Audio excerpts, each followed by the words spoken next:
Teman-teman suka denger nggak atau lihat-lihat konten di medsos yang katanya perempuan tuh wajib berpenghasilan? Nah, bener nggak sih perempuan tuh wajib berpenghasilan? Nah, dari semua komen tuh ada komen yang bikin akunya ngerasa tergelitik gitu ya. Ada yang komen yang bilang suami itu akan diambil oleh dua hal. Kalau nggak diambil sama Allah, akan diambil sama pelakor. Serem banget ya komennya gitu ya. Kebayang gitu ya, orang yang komen gitu pasti dia punya luka yang bikin dia bisa komen kayak gitu. Tapi nggak semua orang punya luka atau mengalami yang dialami kan. Nah, gini ya teman-teman, kalau teman-teman niat kerjanya karena takut suami selingkuh, berarti niatnya nggak baik, berarti niatnya nggak lurus. Nah, berkah nggak sih kerja dengan niat nggak baik begitu? Enggak kan. Dan kalau kita kerja karena takut suatu hal yang negatif, berarti kita akan mendatangkan hal-hal negatif dalam hidup kita. Karena biasanya Allah itu akan memberi sesuatu berdasarkan prasangka hambanya. Jadi dahulukan prasangka baik teman-teman ya.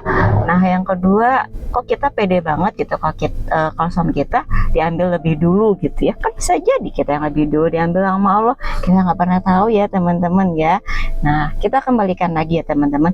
Bener nggak sih perempuan tuh wajib berpenghasilan? Nah, karena kita sebagai orang yang beragama Islam, otomatis kita pakai standar Allah ya, pakai standar agama, bukan standar kita, apalagi standar budaya.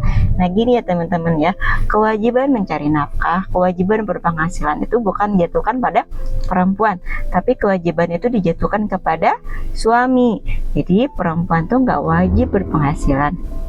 Tapi teman-teman, walaupun perempuan tuh nggak wajib berpenghasilan, teman-teman, perempuan tuh tetap wajib punya skill. Skill ini yang perlu kita asah dari rumah, karena skill ini akan kita jual suatu hari nanti ketika rumah tangga kita atau pernikahan kita dalam keadaan tidak baik-baik saja. Kita nggak pernah tahu kan ke depannya. Nah, tapi teman-teman, skill ini tetap harus kita asah ya teman-teman. Nah, kalau skill ini kayak apa? Skill ini bisa kita mulai dari yang kita sukai dulu. Hobi kita apa? Kalau teman-teman hobinya masak, nah teman-teman bisa asah terus skill masaknya.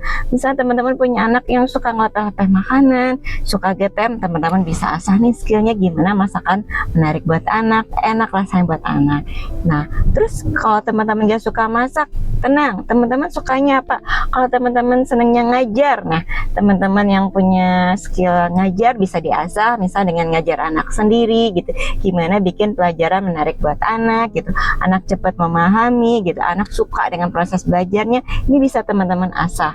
Nah, skill teman-teman gak suka ngajar, teman-teman bisa misalnya punya skill nulis. Nah, teman-teman bisa mulai asah skill nulisnya, misalnya dengan nulis di medsos gitu, nulis berbagi hal-hal yang edukasi, yang positif, yang memotivasi orang gitu ya teman-teman. Atau teman-teman yang senang gambar atau misalnya desain gambar, ngejahit, itu bisa teman-teman asah. Nah, teman-teman, selain bisa asah dari rumah, teman-teman kalau pengen ikut kursus yang berbayar atau yang gratis juga boleh ya teman-teman.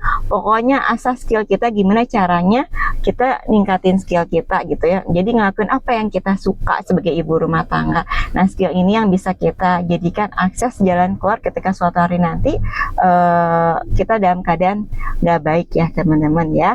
Jadi teman-teman jangan khawatir ya, perempuan itu nggak wajib berpenghasilan, tapi tetap wajib punya skill. Skill itu bisa diasah dimulai dari yang suatu teman-teman suka ya teman-teman.